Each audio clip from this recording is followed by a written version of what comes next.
Hello दोस्तों, toppers cos academy के YouTube channel में आपका स्वागत है। मैं तिलक शर्मा आज आपके साथ उपस्थित हूं यूट्यूब चैनल के सबसे इंटरेस्टिंग बैच 10 के दम के साथ। तो 10 का दम हमारा बैच ऐसा बैच है जिसमें हम लोग डेली 10 एमसीक्यू डिस्कस करते हैं। और ये 10 एमसीक्यू नहीं है, ये आपके क्या है 10 कॉन्सेप्ट हैं जो कि आपकी हेल्प करते हैं नंबर ऑफ क्वेश्चंस को सॉल्व करने में। तो आज की क्लास में हम लोग रीजनिंग वाले सेक्शन को डिस्कस करने वाले हैं। इसमें लास्ट क्लास में हमने एनालॉगी को डिस्कस किया था, सादृश्यता को डिस्कस किया था। वहां पर उसके हमने दो टाइप डिस्कस किए थे। एक था आपका संख्या सादृश्यता यानी कि जो आपका नंबर एनालॉगी। सेकंड पार्ट हमने डिस्कस किया था उसमें लेटर एनालॉगी को यानी कि अक्षर सादृश्यता को। तो आज की क्लास में इसके थर्ड पार्ट को हम लोग डिस्कस करेंगे जिसमें हम लोग देखेंगे शब्द सादृश्यता यानी कि वर्ड एनालॉगी में किस टाइप के क्वेश्चन पूछे जाते हैं और उन क्वेश्चन को सॉल्व करने की सबसे अच्छी अप्रोच क्या रहेगी। अब आपको विश्वास नहीं होगा कि एनालॉगी में जो क्वेश्चंस आते हैं लेटर और नंबर एनालॉगी के मोस्टली क्वेश्चन बच्चों से सॉल्व हो जाते हैं। जो 80% क्वेश्चन में जो मिस्टेक होती है, बच्चे जो 80% क्वेश्चन जो गलत करते हैं वो आपके शब्द सादृश्यता से रिलेट करते हैं। तो यहां पर इस टॉपिक को थोड़ा समझना जरूरी है हमारे लिए, क्योंकि ये पिछले दोनों आपके पार्ट से थोड़ा सा अलग है। यहां पर हमें देखना है कि हमें शब्दों को कैसे रिलेट करना है। शब्दों का जो रिलेशन लेफ्ट साइड में होगा वही रिलेशन हमें राइट साइड में रखना होता है, क्योंकि ये एनालॉगी का बेसिक कॉन्सेप्ट है। अब यहां पर शब्दों को कैसे रिलेट किया जाए, क्योंकि लेटर्स को रिलेट करने के लिए हमने कई सारे तरीके देख लिए थे कि उनके स्थानों के आधार पर, उनके सीक्वेंस के बेसिस पे या अपोजिट जो उनका सीक्वेंस होता था उसके बेसिस पे रिलेट कर लेते थे। ऐसे ही नंबर को भी हमने सीख लिया था कि नंबर्स को कैसे रिलेट करेंगे। अब अगर वर्ड मीनिंग गिवन है तो उनको रिलेट करने के केवल दो ही तरीके हैं, दो के अलावा और कोई तीसरा तरीका नहीं होता यहां पर। पहला तरीका क्या रहेगा कि हम लोग उनको एक जनरल आईक्यू जो आपका मेंटल स्टेटस है उसके बेसिस पे हम रिलेट करें शब्दों को। तो जनरल आईक्यू पर बेस्ड आपके क्वेश्चन पूछे जाते हैं ये चेक करने के लिए कि आपका मेंटल स्टेटस क्या है। दूसरा यहां पर तरीका क्या रहेगा, कॉमन जीके पर भी आपके कुछ क्वेश्चन पूछे जाएंगे। अगर आपका कॉमन जीके अच्छा है, यानी कि कॉमन जीके के अंदर कौन कौन से टॉपिक, स्टैटिक जीके एक और एक जनरल साइंस, इस पर बेस्ड आपके काफी क्वेश्चन पूछे गए हैं प्रीवियस ईयर एग्जाम में भी। तो यहां पर अगर हम बात करते हैं वर्ड एनालॉगी की, इससे आपके दो क्वेश्चन आ सकते हैं एग्जाम में जो कि आपका इन कॉन्सेप्ट पर बेस्ड रहेंगे। तो इन्हीं को हम लोग आज की क्लास में डिस्कस करेंगे और किस तरह से हमारी अप्रोच रखनी है क्वेश्चन को सॉल्व करने की। सबसे पहले चलते हैं क्वेश्चन नंबर फर्स्ट की तरफ। तो आपकी आज ड्यूटी क्या रहेगी कि आप सारे क्वेश्चंस को पहले आप वीडियो पॉज करके अपना ऑप्शन जो भी आप टिक करेंगे, उसके बाद वीडियो को फिर आप ऑन करके जो भी आपका आंसर सही या गलत है उनकी काउंटिंग करके 10 में से आपके कितने क्वेश्चन सही थे उनको आप कमेंट में जरूर लिखकर बताएंगे। सबसे पहला क्वेश्चन इस पर चलते हैं हम लोग। पहले क्वेश्चन में क्या गिवन है, जीत प्रोत्साहन। तो जीत को हम प्रोत्साहन से अगर रिलेट करें तो जीत जो है यानी कि विन जो है हमें वो कहां की ओर ले जाती है, प्रोत्साहन की ओर ले जाती है। ऐसे ही असफलता हमें किस ओर ले जाएगी ये हमें बताना है। तो यहां पर ऑप्शन में उदासी दिया हुआ है, हार दिया है, क्रोध दिया है और निराशा दिया है। कई लोग उदासी आंसर लगा के आ जाएंगे। तो असफलता क्या उदासी की तरफ ले जाती है? तो यहां हमें यह समझने की जरूरत है कि जो उदासी होती है वो टेम्परेरी होती है, छोटे टाइम के लिए होगी, लेकिन जो असफलता है वो हमें कहां की ओर ले जाएगी, निराशा की तरफ। जब भी हम किसी एग्जाम में असफल हो जाते हैं, आपने देखा होगा कि कई सारे एग्जाम में जिसमें हम फेलियर हो जाते हैं तो हम बहुत निराश हो जाते हैं और काफी टाइम लग जाता है हमें उस चीज से निकलने में। तो उस टाइम पे सबसे ज्यादा जरूरी क्या होता है, जब भी हम असफल होते हैं तो हमें ये समझने की जरूरत है कि वो कौन से पॉइंट थे, वो कौन सी वजह थी जिसकी वजह से हम असफल हुए।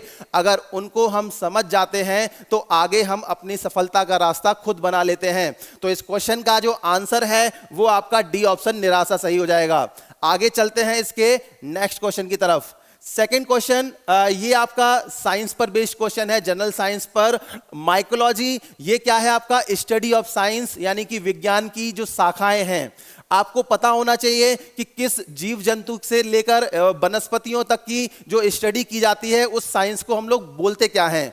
अगर आपको पता है तो आप इस क्वेश्चन का आंसर बड़े आराम से कर पाओगे। जैसे माइकोलॉजी क्या है, इसमें हम कवक का अध्ययन करते हैं, कवक मीन्स आपका फंगस। ऐसे ही आपको नेफ्रोलॉजी बताना है, नेफ्रोलॉजी में हम किस चीज की स्टडी करते हैं। हार्ट की स्टडी करेंगे, ब्लड की करेंगे, या आपका उदर यानी कि आपका उदर की स्टडी करते हैं, या फिर किडनी यानी कि वृक्क की स्टडी करते हैं। तो यहां पर जो नेफ्रोलॉजी है उसमें हम लोग स्टडी करते हैं किसकी? वृक्क यानी कि किडनी की। तो इसमें सेकंड क्वेश्चन का जो आंसर हो जाएगा वो क्या हो जाएगा? वृक्क, और इसको हम लोग क्या बोलेंगे? किडनी। तो सेकंड क्वेश्चन का आंसर किडनी सही है। आते हैं इसके थर्ड क्वेश्चन की तरफ। थर्ड क्वेश्चन में आपको गिवन है दर्दनाशक। दर्दनाशक क्या होता है? दर्द को कम करने के लिए यूज किया जाता है, यानी कि दर्द खत्म करने के लिए हम लोग दर्दनाशक का यूज करते हैं। और सांत्वना क्या खत्म करती है? आपके ऑप्शन है क्रोध, हत्या, शोक या कष्ट। ठीक है, तो यहां पर जो सांत्वना दी जाती है वो कब दी जाती है? जब हम शोक में होते हैं। जैसे कोई आपका किसी के घर पे अगर कोई एक्सपायर हो जाता है, डेथ हो जाती है, तो वहां पर शोक जो शोक सभा होती है वहां पर लोग जाकर क्या करते हैं? सांत्वना देते हैं, एक दूसरे को सांत्वना देंगे। और जो आपका सांत्वना है वो किसको खत्म करती है? वो शोक को कम करती है। तो इसका जो आंसर आ जाएगा वो सी ऑप्शन, शोक सही हो जाएगा।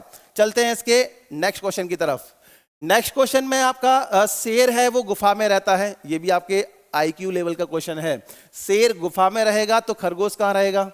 कई लोग कहेंगे गड्ढे में रहेगा। गड्ढे में कैसे रहेगा? ठीक है, गड्ढे में तो इस समय दिल्ली चल रही है क्योंकि हर जगह बारिश होते ही पानी भर जाता है।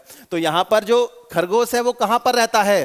खरगोश रहेगा आपका किसमें? बिल में। खरगोश रहेगा बिल में, क्योंकि आपका जो खरगोश है वो आपका क्या होता है? खेतों में वो छोटे छोटे बिल बनाकर उसी में आपके वो रहते हैं। तो इसका जो आंसर आएगा वो आपका आ जाएगा सी ऑप्शन, बिल। खाई तो हो ही नहीं सकता, खाई में थोड़ी ना रहेगा खरगोश। ठीक है, चलते हैं इसके अगले क्वेश्चन की तरफ। नेक्स्ट क्वेश्चन है आपका विटामिन ए, और विटामिन ए की कमी से कौन सा रोग होता है? रतौंधी। रतौंधी रोग क्या होता है? जिसमें लोग अक्सर कर रात में उठकर चलने लगते हैं और अपने घर से किसी दूसरे के घर में पहुंच जाते हैं। तो यहां पर जो विटामिन ए है उसकी कमी से हमारा जो रोग होता है, जो आपकी बीमारी होती है, वो रतौंधी होती है। आपको बताना है विटामिन ई की कमी से कौन सा रोग होता है। अब ये क्वेश्चन भी आपका किस पर? जनरल साइंस पर ही बेस्ड है। साइंस में आपका कौन सा? बायो वाला जो पार्ट है। अब विटामिन ई की कमी से कौन सा रोग होगा? नियासिन होगा, रिकेट्स होगा, होमोफीलिया या बेरीवेरी? तो बेरीवेरी होता है ये विटामिन बी की कमी से होता है, और अगर हम रिकेट्स की बात करते हैं तो ये विटामिन डी की कमी से होता है। ठीक है, नियासिन जो रोग है इसको पेलाग्रा भी बोलते हैं, और ये विटामिन बी3 की कमी से होता है। और होमोफीलिया ये हमारा ये बीमारी ऐसी है जिसमें जो रक्त है, हमारा ब्लड है, उसका आपका थक्का नहीं जमता, यानी कि आपका जो अगर आपके कहीं कट लग जाता है तो ब्लड आपका लगातार बहता रहता है। तो उसको हम लोग क्या बोलते हैं? होमोफीलिया। और ये किसकी वजह से होता है? विटामिन ई की वजह से। तो आंसर क्या आ जाएगा आपका? C option. तो इस क्वेश्चन का जो आंसर है वो सी ऑप्शन सही हो जाएगा। नेक्स्ट क्वेश्चन ये फिजिक्स पर बेस्ड है, आपका जनरल साइंस का क्वेश्चन है, जिसमें ये दिया हुआ है कि तापमान किस में मेजर करते हैं? केल्विन में। ठीक है, तापमान जो है हमारा ये फिजिकल क्वांटिटी जो है इसकी यूनिट है केल्विन। ऐसे ही प्रकाश की तीव्रता, प्रकाश की जो तीव्रता होती है वो किस में मेजर की जाती है? ऑप्शन में कैंडेला भी गिवन है, लक्स गिवन है, और एम्पियर और ओम। ठीक है, तो यहां पर अगर हम बात करें प्रकाश की तीव्रता है वो आपका मेजर की जाएगी किसमें? कैंडेला में। तो प्रकाश की तीव्रता की जो यूनिट होगी वो क्या रहेगी? कैंडेला। लक्स जो है वो शायद विद्युत से रिलेटेड कुछ है आपका, उसकी यूनिट है, आप एक बार एग्जैक्टली इसको देख लेना। चलते हैं इसके नेक्स्ट क्वेश्चन की तरफ। क्वेश्चन नंबर 7 वाला क्वेश्चन काफी इंपॉर्टेंट है और काफी फनी टाइप का क्वेश्चन है। बढ़ई है वो उसका जो मेन टूल होता है वो क्या होता है? आरी। तो आपको ये बताना है कि दर्जी का मेन टूल क्या होगा। ठीक है, अब कई लोग इसका आंसर देंगे सिलाई मशीन। सिलाई मशीन आंसर कैसे हो सकता है? मान लो अगर हम मुगलों के टाइम पे चले जाएं तो वहां पे उस समय जो बढ़ई होते थे जो आपका वो आरी का यूज करते थे, लेकिन दर्जी जो थे वो सिलाई मशीन उस समय चलती नहीं थी, कहां से यूज कर लेंगे? तो यहां पर सिलाई मशीन तो आंसर सही नहीं होगा इसका। कैंची, अब कई लोगों ने आंसर कैंची दे दिया होगा। तो आपको ये पता होना चाहिए कि दर्जी का काम होता है कपड़े सिलना, ना कि कपड़े काटना। तो फिर कैंची किसका मेन टूल है? बार्बर का। बार्बर जो होता है बाल काटता है, तो उसका मेन टूल क्या होता है? कैंची। तो फिर दर्जी का मेन टूल क्या होता है? दर्जी का काम क्या होता है? कपड़े सिलना, और कपड़े सिलने के लिए जरूरत पड़ती है किसकी? सुई की। तो इसका जो आंसर आएगा वो सी ऑप्शन, सुई सही हो जाएगा। नेक्स्ट क्वेश्चन, ये आपका काफी इंपॉर्टेंट क्वेश्चन है क्योंकि आप मैथमेटिक्स पढ़ रहे हो। तो मैथमेटिक्स है ये किस पर बेस्ड होता है? आपके तर्क पर, तर्क यानी कि लॉजिक्स पर, ठीक है। तो विज्ञान है ये किस पर बेस्ड है, जो साइंस हम लोग पढ़ते हैं ये किस पर बेस्ड है, हमें ये बताना है, ठीक है। तो वीडियो पॉज करके अपना आंसर जरूर आप करना। तो साइंस है ये किस पर बेस्ड होती है, एक्सपेरिमेंट पर। प्रयोग मींस क्या है, एक्सपेरिमेंट। तो क्या हर चीज का एक्सपेरिमेंट हो जाता है साइंस में? सन का टेम्परेचर आपका इतने पता नहीं लाखों डिग्री सेल्सियस होता है, तो क्या उसका एक्सपेरिमेंट किया है किसी ने लेबोरेटरी में लाके? नहीं।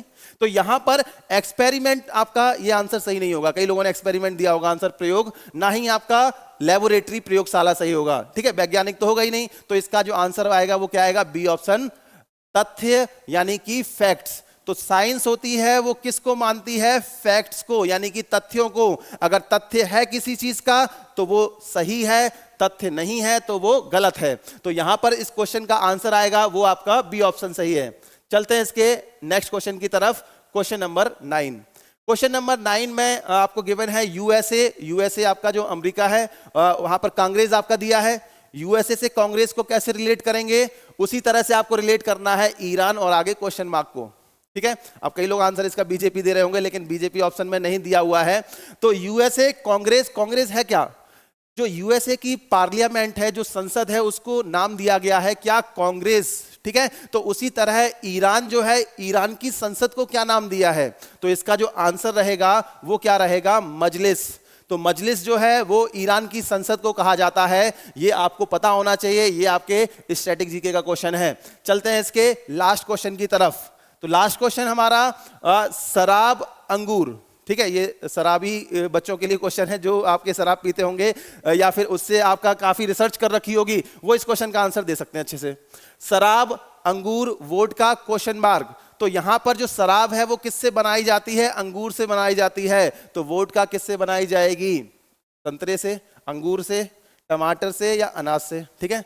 टमाटर से तो नहीं बनेगी क्योंकि टमाटर से टोमेटो केचप बनाया जाता है, ठीक है। तो इसका जो आंसर रहेगा वो क्या रहेगा, डी ऑप्शन, अनाज, ठीक है। आपको विश्वास नहीं होगा, ये क्वेश्चन भी आपका एग्जाम में पूछा जा चुका है। वो ये जानना चाहते हैं कि आपको हर चीज की नॉलेज है या नहीं है। तो यहां पर जो वोडका है वो वाइन होती है जो कि किससे बनाई जाती है, अनाज से, ठीक है। तो सर ने भी इस क्वेश्चन के लिए स्टडी किया है, ऐसा नहीं कि सर ड्रिंक करते हैं। तो इसका जो आंसर आएगा वो डी ऑप्शन, अनाज सही हो जाएगा। तो आज की क्लास में जो हमने 10 क्वेश्चन डिस्कस किए, चाहे वो आपके ये आपके स्टैटिक जीके पर बेस्ड हो या साइंस पर, जनरल साइंस पर बेस्ड हो या आपके आईक्यू लेवल पर बेस्ड हो, तो इन सभी क्वेश्चन से हमने ये देखा कि जो क्वेश्चंस हैं वर्ड एनालॉजी के अंदर वो पूछे किस तरीके से जाते हैं। तो एग्जाम में ये क्वेश्चन नहीं आएंगे, इनके जैसे ही क्वेश्चन आएंगे, लेकिन वो इस तरह से आपके इस तरह से बनाए जाते हैं कि आपका अगर स्टैटिक जीके वाला पोर्शन अच्छा है या साइंस या आपका एक जनरल आईक्यू एक अच्छा लेवल पर है, तो वहां पर आप उन क्वेश्चन का आंसर बड़े आराम से कर पाते हो। तो यहाँ इस जो चैप्टर है ये एनालॉजी, इसमें सबसे ज्यादा जो गलती है वो इसी पार्ट में की जाती है। बच्चे सबसे ज्यादा गलती यहाँ पर करते हैं। तो आपको इस चीज का ध्यान रखना है और आज के इस वीडियो को ज्यादा से ज्यादा शेयर करना है, अपने दोस्तों तक पहुंचा देना है। इसके नेक्स्ट क्लास में हम लोग रीजनिंग के नेक्स्ट चैप्टर के साथ में मिलेंगे, 10 MCQ 10 कॉन्सेप्ट। तो आज की क्लास यहां पर हम ओवर करते हैं, मिलते हैं इसके नेक्स्ट क्लास में। Thank you so much.